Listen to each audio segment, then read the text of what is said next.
Kailan niyo po nalaman na meron po kayong Tourette syndrome? Mahirap lang talaga siya kung paano mo siya ipauunawa sa mga tao sa paligid mo. Opo. Kung paano ka nila maiintindihan. May mga pagkakataon po ba na tinutukso ang mga anak ninyo dahil po sa kondisyon ninyo? Kahit nakatalikod ako, alam ko okay nag-uusapan nila.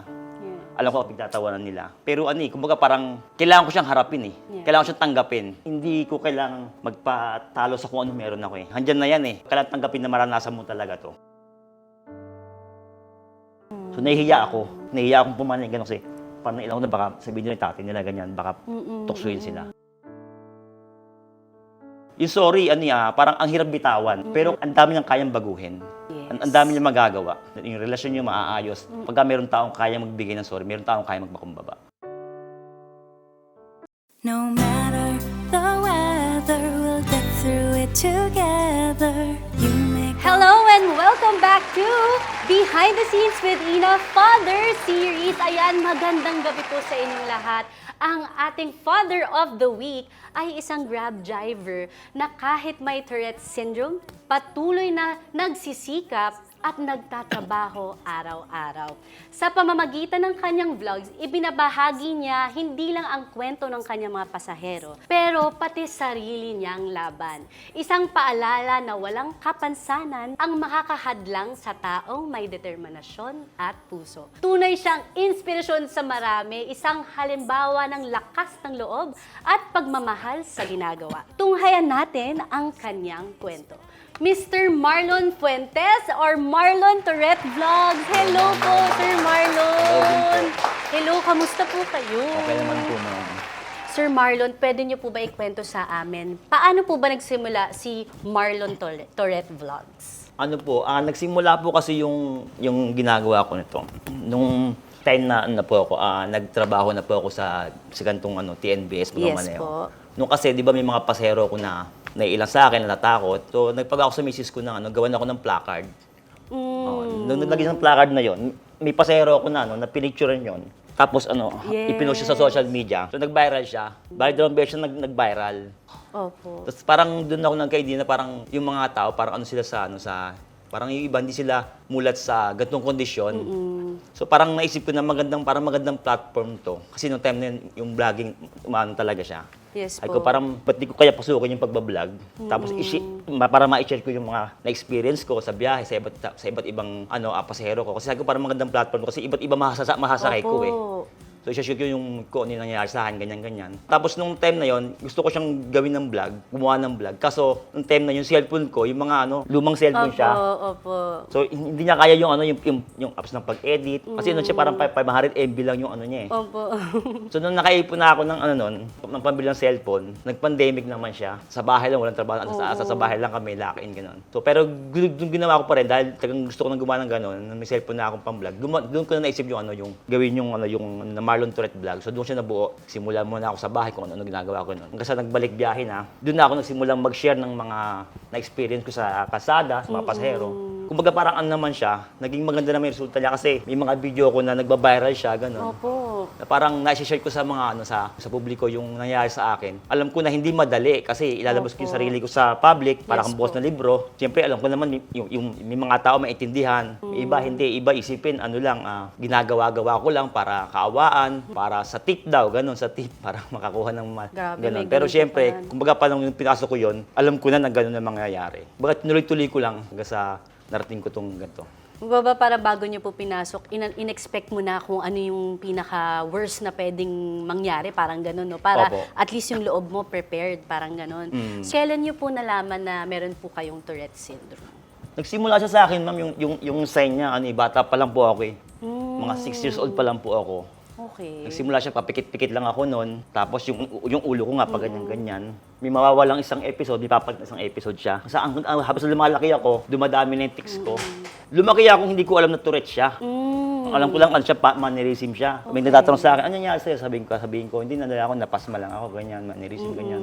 Tapos yung mga tao rin, sinasabi, siguro nung nagbubuntis ka ng nanay mo, minainom na gamot, ganyan. Iba sinasabi, baka na matanda ka, sa probinsya, gano'n, napaglaruan ka. Hanggang sabi, may dumuti pa sa punto na meron kami napunta ng bahay ng kaibigan ko, yung nanay niya manggagamot, sabi sa akin, magdala ka ng kandilang pula. Gagamutin kita, habing ganon. Hanggang sa nakarating ako sa Quiapo, di ba, yung mga manguhula dyan. Opo.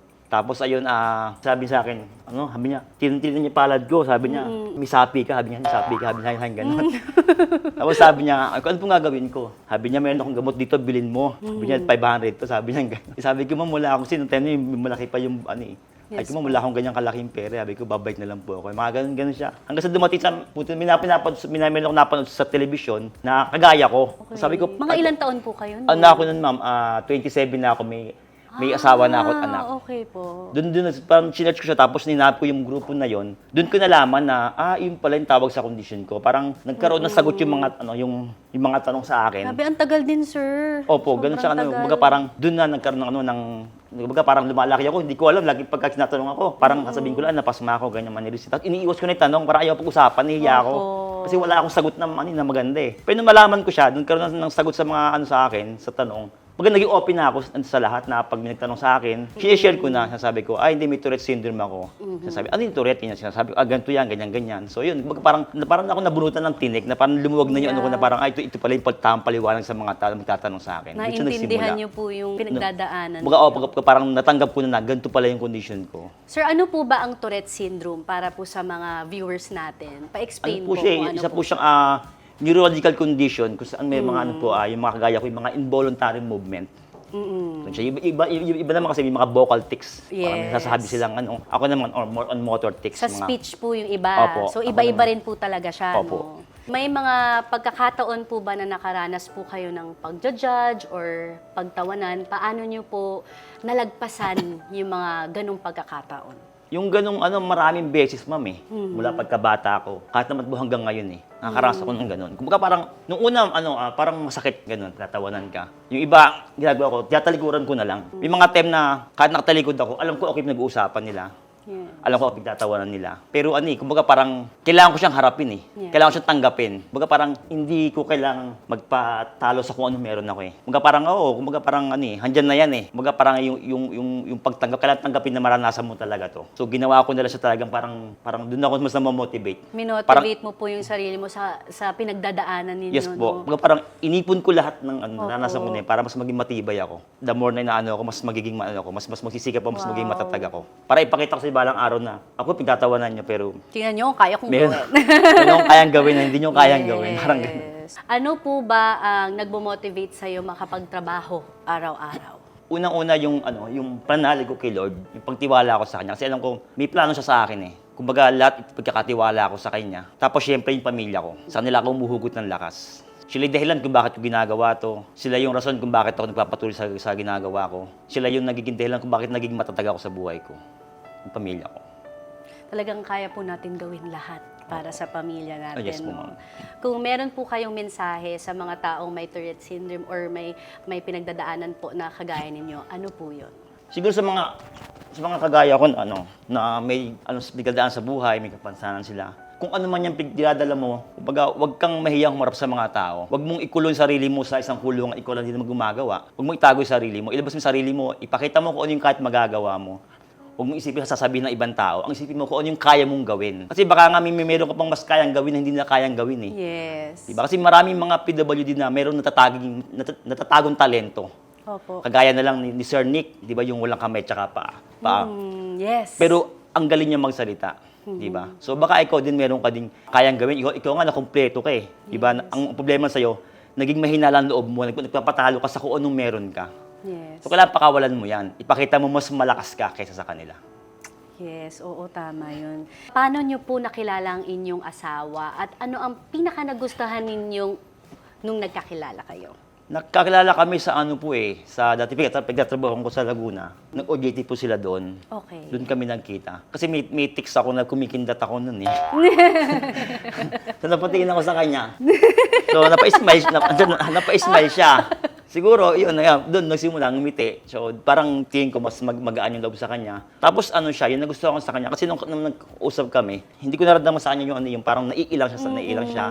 Nahihiya siya sa ganon, na parang nag-aalangan siya. Nakita ko sa kanya, parang normal ako para sa kanya. Ganun. Kasi sa totoo lang, ma'am, nung nililigawan kami. Kung di lang napag-usapan yung tungkol sa akin, Talaga po. hanggang sa mag-asawa na kami, mag-anak kami, hindi sinabi sa akin na, bakit ba ganyan ka? Kasi yung mga tao, pagtatawanan ka. Hindi niya sinabi sa akin. Hindi namin naging topic yung Parang nga lang parang mas dulo sila nagising na meron akong ganito nung nag-viral na yung mga videos nung nakilala na ako sa parang dulo na naisip na parang may ganito ka. Parang sa kanila normal lang yung nangyayari sa akin eh. Parang hindi pa namin napag-usapan yung tungkol sa akin. Kahit sa mga anak ko, hindi na sinasabi sa akin, Papa, yung mga topic ka kasi ganyan ka eh. Ganun po Grabe. yun. Kumbaga, wala. Kumbaga, yung parang normal lang pagmamahal po sa niya kanya. sa'yo is, Opo. wala, hindi niya nakita yun. And, Kumbaga parang tinanggap niya kung ano yung Opo. kung ano ako eh. Hindi niya ako tinignan sa baka tawanan siya ng mga tao. Ganun po yung nakita ko sa kanya. siya talagang bigay ni Lord. Kasi Siya yung talagang para sa akin. Kailangan ng katungang din, di Oo. ba? Siguro parang kailangan ko ng isang babae makakaintindi sa kalagayan. Speaking of your wife, paano po kayo nasusuportahan ng asawa niyo bilang content creator? Sa po kasi, yung suporta po kasi, siguro sa part na kasi pag bumibiyahe ako, siya na naiiwan sa bahay. Opo. Kasi ma'am, lingguhan ako umuwi, ma'am eh. Ay, talaga po. Baga parang pag biyahe ko, dala ko na yung mga damit ko pang ilang araw. Kung pagdala ko na rin yung mga pan-taping, sabi ako sa taping, dala ko na rin siya. Baga sa kotse natutulog, ganun. Baga siya naghahanda ng mga gamit ko, piniprepare niya yung mga baon ko. Tapos sa mga anak ko, yun, kumbaga nakita ko may inaasikaso naman niya. Ginagampanan naman niya yung pagiging nanay niya sa Kapag umuwi naman po ako ng bahay, hindi ko po nakikita na yung bahay namin ay sobrang gulo, tapos hindi ko nakita yung mga anak ko po eh. Parang napabayaan. Kumbaga parang pag wala ako, naasikaso naman po niya yung mga anak ko. Ngayon, tungkol niya bilang nanay, ginagampanan naman po niya. Kumbaga parang dun pa lang isang malaking yun sa akin na naambag niya, na ginagawa niya. Tapos, yun, pag may mga na-invite ako sa mga event, sinasamahan niya ako, ma'am. Tapos siya nagpiprepare ng susuot ko. Kung di mga dapat kong suotin. Kumbaga parang siya nag-aayos sa akin, na ito yung suot mo, ganyan-ganyan. Kasi ako, ma'am, may pagka ako minsan, may parang ignorante ako sa ibang bagay eh. Siya yung natuturo sa akin. Kamukha nung one time, ipuntahan kami na event, na-invite ako. Tapos, sabi niya, kakain na. Yung sa lamesa nakanda yung mga Meron doon parang plate na parang shell siya na gano'n. Oo. Nung kakain na kami, dinala ko yun. Sabi sa akin, ba't dala mo yan? Sabi ngayon. Yung charger. Kasi akala ko yung plato. Opo. Palang plato yun. Sabi ko, tin mo kung di kita kasama, para akong pagkatawaran ako ng mga tao. Kaya ganun, yan yung pagkamalis kami. Lagi ko rin siya kasama, siya samahan niya ako para ginaguide niya ako doon sa mga dapat kong gawin. Pero meron po bang mga panahon na ginusto ninyong sumuko bilang content creator or bilang Grab driver? Yung mga time na ganun, parang wala nangyari sa ginagawa ko. May mga panahon din na nung time na hindi pa ako nagbablog, ganyan. Wala akong regular na trabaho. Tapos yun nga. Pero sabi sa sarili ko, hindi ako dapat sumuko eh. Yes. Kasi may pamilya akong binuo eh. Mga parang may obligasyon ako eh. May kailangan, may tungkulin ako pa sa kanila. Kailangan ko talagang magpatuloy. Kumbaga parang hindi ko pabayaan ni Lord. Kumbaga lagi akong makapit sa Kanya kay Lord. Sabi ko, pagkakatiwala ako sa Kanya lahat. Kumbaga ano pinagdaan namin, sa Kanya ako makapit. Nagdaasal ako palagi. Kumbaga palagi akong umaasa na may biyaya ibibigay sa akin. Gano. Kaya lagi akong may inintindi na malaking blessing na darating sa amin, na malaking pag-asa. Talagang nakikita Kumakapit mo ako na, lagi sa akin, Lord. na alam mong hindi ka pabayaan ni Lord, na Opo. kahit anong mangyari, magpro-provide siya para Opo. sa inyo. No? Gaano po ba kahirap magkaroon ng Tourette syndrome? Para saan, parang normal lang eh. Mahirap lang talaga siya kung paano mo siya ipauunawa sa mga tao sa paligid mo. Opo. Kung paano ka nila maiintindihan. Yung pinakamahirap. Tsaka isang pinakamahirap doon, kung hindi mo kayang tanggapin sa sarili mo na meron kang ganyan, mas mahirap bang. Kasi ikaw yung kailangan unang tumanggap sa sarili mo eh. Kasi kung hindi mo kayang tanggapin sa sarili mo, hindi ka makakaasa matatanggap pa ng ibang tao. Kasi kung ikaw mismo hindi mo matanggap na ganyan ka eh. Kaya yun, yun dapat na kailangan maano sa sarili mo, na matanggap mo kung ano meron ka. Sir, sa Tourette syndrome po ba, meron po ba siya like physical pain or talagang tics lang po siya? Hindi po sumasakit yung katawan nyo or ganun? May ganun din po ba? Like muscle spasms? Wala pong ganun. Sa akin kasi pag pag pinitigil ko siya, mas nangangalay po ako. Shucks, Para mas nagiginawahan po ako pag nilalabas ko siya. Parang alam niyo, may halimbawa na, okay. makati yung lalamunan mo, na pag pinigil mo siya, pag pinipigil mo siya pag pinipigil mo siya, parang hindi ka komportable. Pero pag Mas masakit ginanon po mo siya, siya. mas magiginhawahan ka. Ganun po So yung talagang nararamdaman kailangan ko. hayaan niyo yung body Opo. niyo mag-let go doon sa Opo. movement because mas masakit kapag pinipigilan niyo siya. Minsan nga po, hindi ko alam na ganun pala yung kilos ko eh. Pag napapanood ko lang sa video yung yung sarili ko, tsaka napapansin na, ganun pala yung yung mga movements. Ganun pala yung kilos ko. Super Kaya pala yung iba. uncontrollable po. O kaya pala iba pala, Yeah. parang natatakot sila, ganun. Kasi ganun pala yung kilos. Pero para sa akin, yung ginagawa ko, normal lang nangyayari sa akin. Ganun na siya. Paano niyo po nananatiling matatag ang relasyon ninyong mag-asawa? Palagi ako nagsusorry sa kanya. Kasi ganun naman talaga kayong mga babae, di ba? Kailangan sa isang relasyon kasi kailangan merong kaya magbabae. Yes. Merong kailangan tama. magbigay. Hindi kailangan, parang hindi kami nagsasalubong ng galit. Hindi namin pinag-aawayan yung mga bagay-bagay na kamukha sa pera, ganun. Mga pinag-usapan namin. Kahit na alam ko naman na siya yung may kasalanan, ako pa rin yung magsusorry para mas maging maayos siya. Kumbaga, yung sorry, parang ang hirap bitawan. Pero ang dami niyang kayang baguhin. Yes. Ang dami niya magagawa. Yung relasyon niyo maaayos. Pagka meron taong kaya magbigay ng sorry, meron taong kaya magpakumbaba. Baga parang bago lumipas yung maghapon, yung gabi. Baga ako din sumusuyo sa kanya para mas maging maayos na yung namin, yung araw namin. Tsaka syempre, ang relasyon give and take. Opo, Hindi ganun lang po po. take ng take. Talagang Opo. ano po yan, dalawa kayong nagtutulungan, Opo. di ba po? Ano po ang mensahe ninyo sa inyong asawa? Siguro ang masabi sa kanya, salamat, ma. Kasi yung I love you, tsaka mahal kita. Lagi ko sinasabi sa kanya yun eh. Pag magtatawagan kami, bago magbaba, I love you kami. Sa umaga nag-I love you din kami.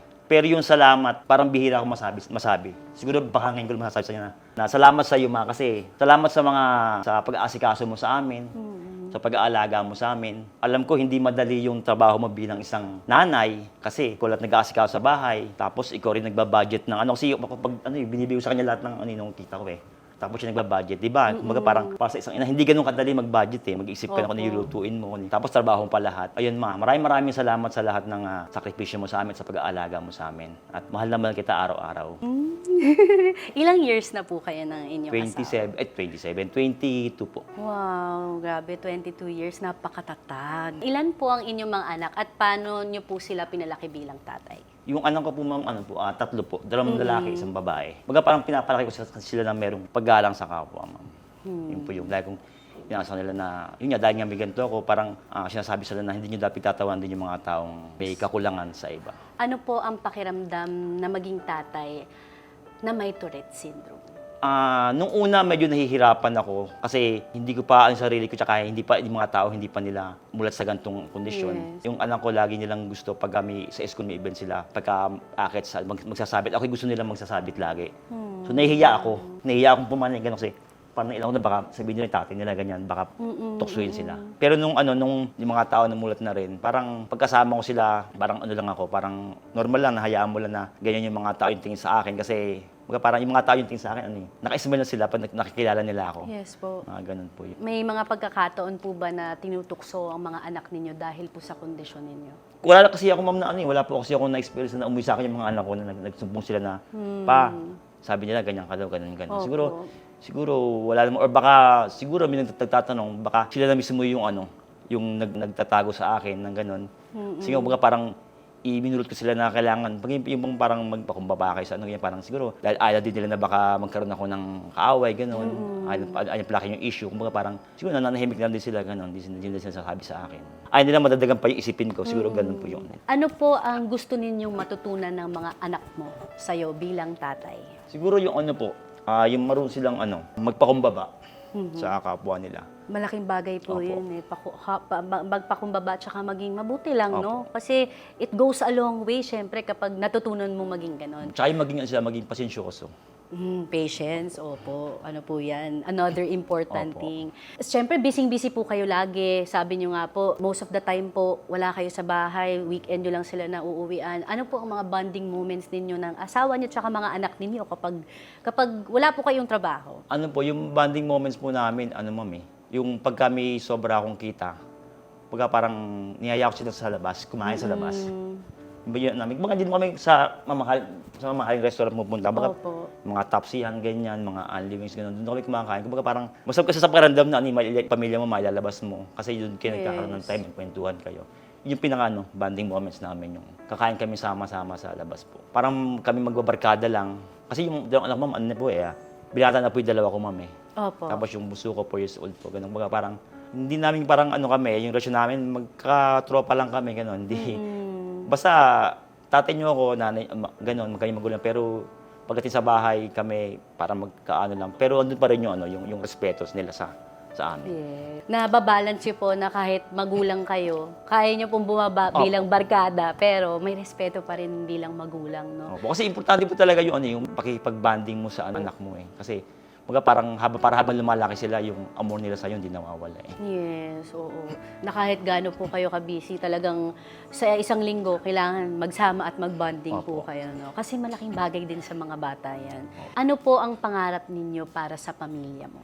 Yung pangarap ko sa kanila, similar sa food pa lang naman talaga yung mapagtapos yung mga anak ko, mabigay yung pangangailangan nila. Kumbaga parang hindi naman ako naghahangad ng marangyang buhay, basta maibigay ko yung pangangailangan nila, ganyan. Tapos mapagtapos ko sila sa pag-aaral nila. Kasi yung isa napagtapos ko na, so may dalawa pa ako. Hindi naman para sa akin na pagtapos sila na.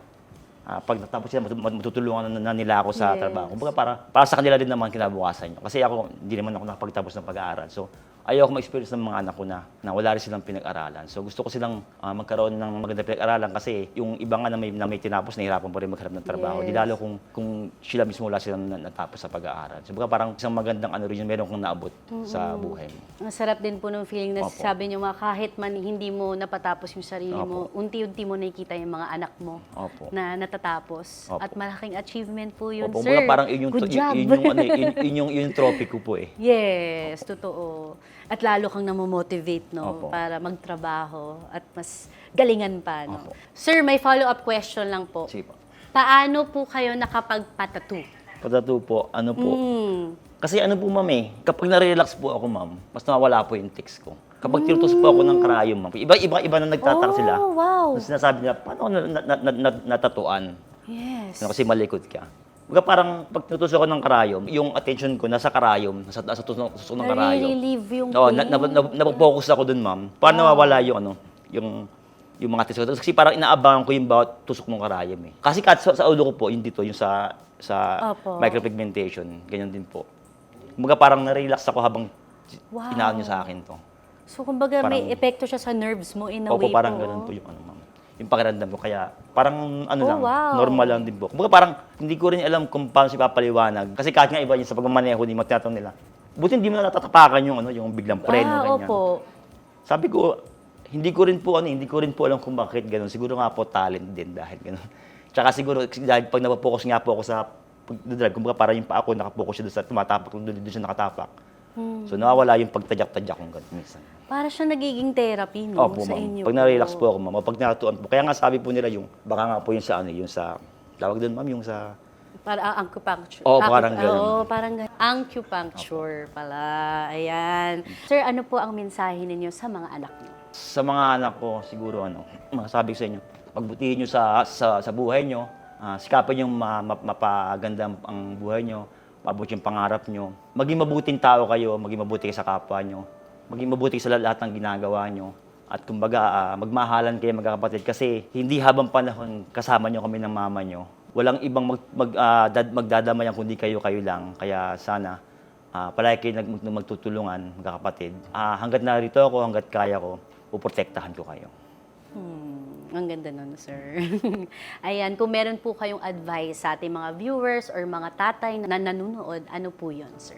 Para sa mga tatay na kagaya ko, baga parang hindi naman ako taga-perfecto na ama, baga parang yung gusto ko lang share sa inyo, hindi madaling maging isang padre di pamilya. Marami kang responsibilidad na kailangan pasanin. Pero syempre kahit anong bigat ng dinadala mo, huwag kang sumuko kasi para sa pamilya mo yan. Kailangan ipakita mo na kasi ikaw yung haligi ng tahanan eh. Yes. So ikaw yung sasandalan nila pag pinanghinaan sila. So kailangan maging malakas ka. Ipakita mo sa nila na palagi kang malakas para hindi sila panghinaan. Kasi kung makita nilang mahina ka, saan pa sila kakapit ko yung mismong kinakapitan nila, ibumibigay na. So minsan siyempre sa ating mga tatay, sobrang busy natin sa trabaho. Parang gusto natin kumita, may pangailangan nila. So maglaan din tayo ng oras para sa ating mga anak, yung ating bonding moments sa kanila. Kasi minsan baka hindi mo alam, may mabigat sila pagdadaanan, lalo sa panahon ngayon mga kabataan. So baka kailangan nila makakausap, baka kailangan nila yung payo mo, yung marinig yung mga advice mo sa kanila. So para maibsan yung bigat na dinadala nila. Diba? Baka ikaw yung kailangan nila. Kasi kung hindi ka makipag sa anak mo, baka parang wala kang pakialam sa kanya, parang dahil puro katrabaho, wala ka ng time sa kanila, baka dumating yung araw, parang wala na rin siyang pakialam sa'yo. Di ba? Masakit yun para sa isang magulang na Yes po. yung mga anak mo yung lumalaki ng walang amor sa'yo.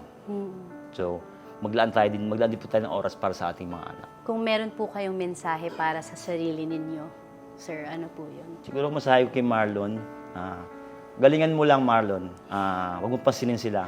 Gawin mo lang yung kaya mong gawin kasi hindi naman sila ang guguhit ng kapalaran mo. Ikaw pa rin yan. Yes. Sa huli, si Marlon ka pa rin eh. Walang ibang tutulong sa'yo, walang ibang aabot na pangarap mo kundi ikaw lang. Kaya tatagan mo lang. Ang ganda. Sir, meron po kaming segment dito na tinatawag na Dear Dad. Apo. So, ito po, meron po kaming surprise video para sa inyo. Ay, sige. So, dito nyo po siya makikita. Okay. Hello, Papa. Salamat sa pagiging mabuting asawa at ama sa ating mga anak. Ramdam na ramdam namin ang pagmamahal at sakripisyo mo sa araw-araw.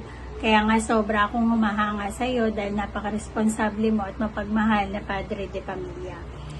Thank you sa bawat araw na pinipili mo kaming mahalin ng ating mga anak. Palagi ka sanang mag-iingat dahil alam mo naman na mahal kita. Tandaan mo pa, isa ka sa biyayang natanggap ko na hindi ko ipagpapalit. Mahal na mahal kita. Thank you, Daddy. I love you. Meron pa po, sir. Andyan silang lahat. Para sa'yo. Paingat ka palagi sa biyahe, mga mahal na mahal ka namin. Tapos sobrang proud namin sa'yo. Yun lang.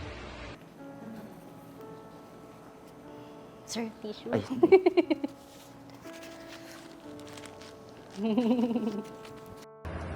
Paingat lagi sa biyahe sa araw-araw, tsaka salamat sa pagsisibag lagi para sa amin lahat. Ayan, sir. ay. Ayan po, message Thank you po, po, thank you ng, po. ng inyong pamilya. Minsan masarap marinig, no? Kasi Opo. syempre hindi naman po yan nasasabi araw-araw. Opo. Para pakita sa inyo na dagdala ka po ng inspirasyon sa amin, sa mga taong nanonood sa inyo. Pero Salamat. yung pamilya ninyo, ikaw rin ay inspirasyon at motivation nila sa inyong Thank you buhay. po. Kung meron po kayong additional po na gustong sabihin sa mga taong may pinagdadaanan po na may mga kapansanan, ano pa po ang gusto niyong sabihin sa kanila? Maniwala lang kayo sa kakayanan nyo. Kumbaga parang maraming hamon talaga sa mundong ito. Kumbaga parang walang hindi kaya ng pasan. Kumbaga parang kung ipagkakatiwala mo lahat kay Lord. Palagi mong isipin na lahat ng bagay may dahilan. At palagi din may magandang plano si Lord para sa atin. Amen. Sir, saan po ba kayo pwedeng i-follow? At sa lahat ng mga ngayon palang makakapanood sa'yo, sir, saan po ba nila kayo pwedeng i-follow? Pwede niyo po akong sundan po sa aking social media account sa YouTube, Facebook, and TikTok po, yung Marlon Tourette Vlog po. Maraming salamat po kay Ma'am Rio at saka sa buong pamilya ni Sir Marlon sa pagbigay ng message. Kaya ko po kinuha yung Facebook sa'yo. Yung pala yung ma'am na. Ayan, again, maraming salamat po, Sir Marlon, sa pagbahagi ng inyong kwento. Ayan, ang kwento ni Sir Marlon ay isang paalala na ang tunay na lakas ay hindi nasusukat sa piskal na kakayahan, kundi sa tibay ng loob at tiwala sa sarili. We would like to thank our following sponsors, Meats and Deli Cafe, para po sa ating cozy venue and our delicious food located here at The Grove by Rockwell Pasig. Chardy Nino for my makeup and Sean Aquino for my beautiful hair. Ayan, so maraming salamat din syempre sa Blackwater for our giveaways para sa ating guests. And of course, Flowers by Elle para sa ating beautiful flower. Sir, may dedication po sila dito, so basahin nyo na lang po ang Tangram. Kung ano po ba ang importance nitong Tangram puzzle, ang kanilang gift para sa inyo. Ito po. Thank you po. Ayan. And of course, I would like to thank my amazing production team, AAA Digital and Studio Manila. Thank you for bringing color and life to every episode. Sa kabila ng Tourette's Syndrome, patuloy na lumalaban at bumabiyahe, hindi lang sa kalsada si Sir Marlon, kung hindi sa buhay. Dala ang inspirasyon at pag-asa para sa marami. Ang ating quote of the day, walang kapansanan ang hahadlang sa taong may layunin at puso. Kaya, Kuya Marlon, patunay po na kahit anong hamon, kaya nating lampasan basta may determinasyon at pananalig. Kaya sir, maraming salamat po Thank you rin ulit sa po. inyo. Maraming salamat! Thank you rin po. Ayan, so this has been Behind the Scenes with Ina Season 3 Father Series, saying thank you and God bless you. See you again next week, and don't forget to comment, like, subscribe for more inspirational stories. Bye and God bless! I celebrate you, your light and laughter. I celebrate you.